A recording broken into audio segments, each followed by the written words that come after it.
نہیں ہے. آپ کہیں گے یہ کیسے ممکن ہے کہ جسم نہ ہو مگر وجود ہو؟ میں آپ سے پوچھتا ہوں، مجھے فرمائیے، کیا آپ نے کبھی زمانے کا جسم دیکھا؟ زمانے ماضی بھی ہے، زمانے حال بھی ہے، زمانے استقبال بھی ہے. کبھی جسم دیکھا؟ نہیں دیکھا نا. زمانے کا جسم نہیں دیکھا، مگر آپ زمانے کو مانتے ہیں، اس کے وجود کا انکار نہیں کر سکتے ہیں.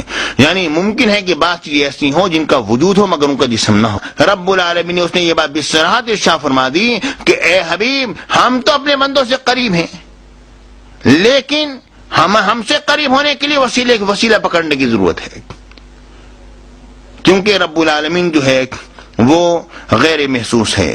کیونکہ محسوسات میں اصل وہ چیزیں ہیں جنہیں ہماری آنکھ دیکھ سکے، یا ہمارا کان سن سکے، یا ہماری زبان چکھ سکے، یا ہماری ناک سونگھ سکے، یا ہم اس کو لمس کر سکیں، ہم ان چیزوں کو محسوس کر لیں.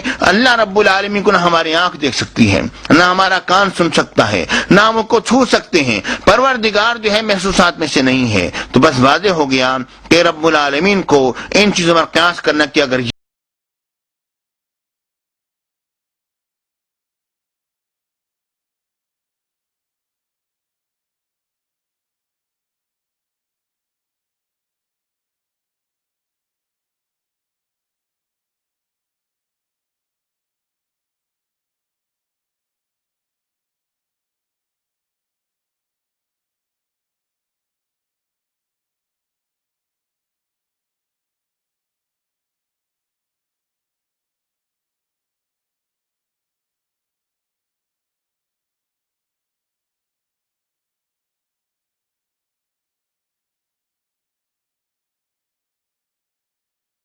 اب دیکھیے اسی بات کو بیان کیا رب العالمین نے اس انداز میں.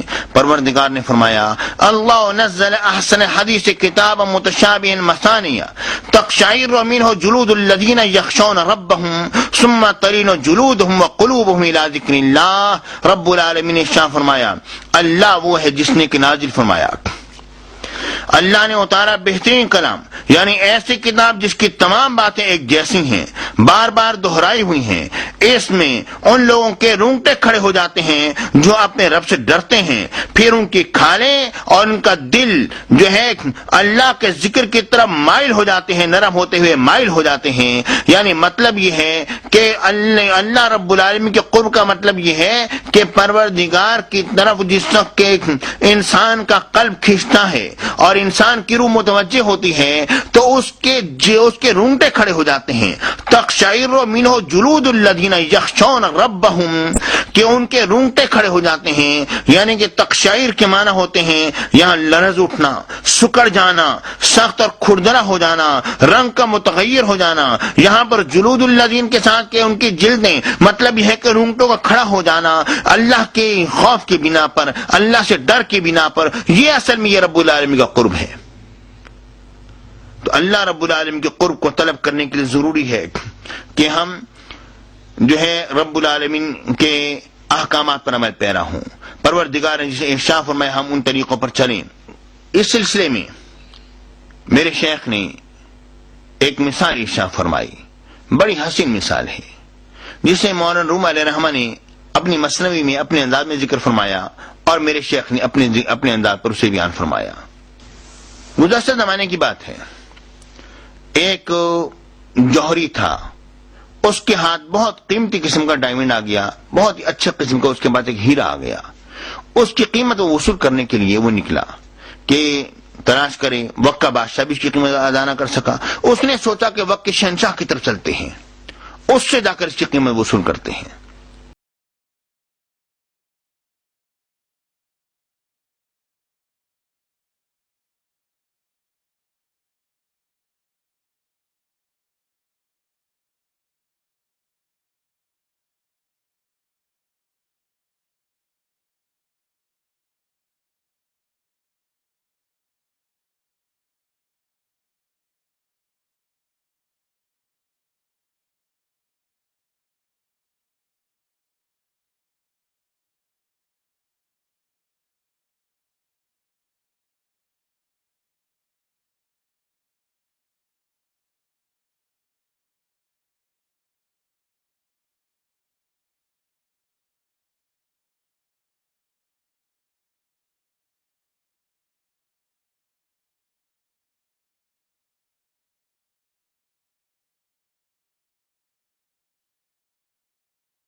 رئیس نے بڑے پینترے بدلے مگر وہ بیچارہ جوہری مروت کا مارا زچ ہو گیا.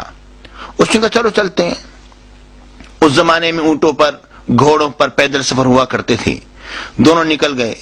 رات جس وقت ہوئی تو اب دونوں باتیں کرتے آپس میں کہنے لگے بھائی بات یہ ہے کہ اگر دونوں سو گئے تو کوئی لوٹ لاٹ کے لے جائے گا, دونوں جاگیں گے تو کب تک جاگیں گے, 1 مہینے کا سفر ہے.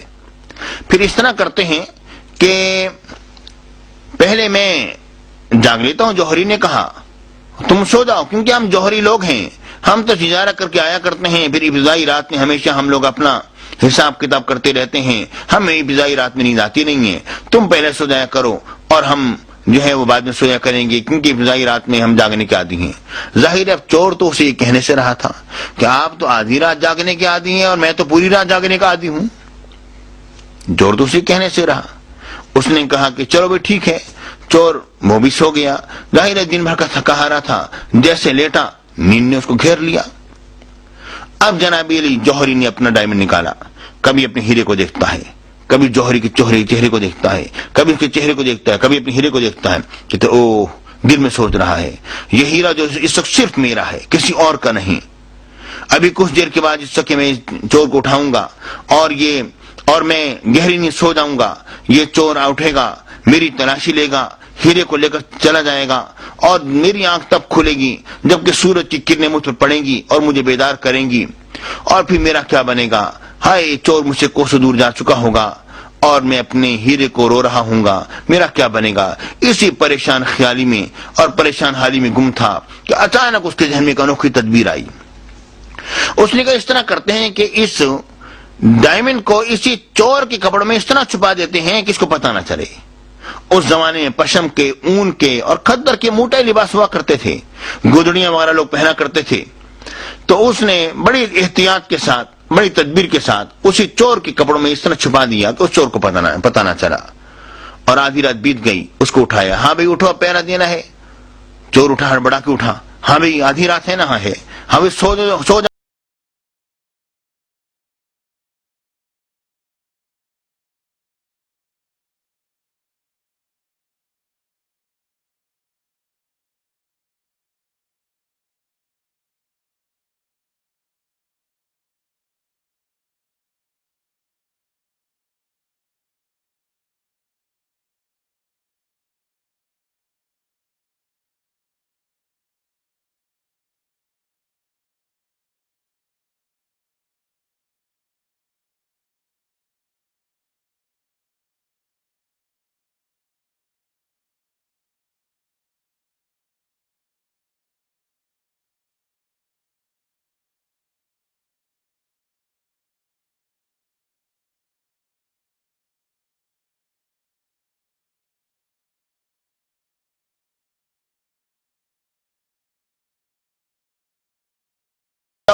اسی طرح چھپا دیا.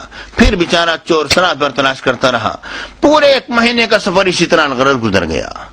جب کہ راستے بدلنے لگے اور جوہری دہنی طرف اور چور بائیں طرف جانے لگا تو جناب علی چور نے جوہری کے ہاتھ کو پکڑ لیا اور کہنے لگا اے جوہری بھائی, ہم تو تلاشی لینے کے شہنشاہ ہیں, اتنا تو بتا دے کہ یہ ہیرا تو کہاں چھپاتا تھا.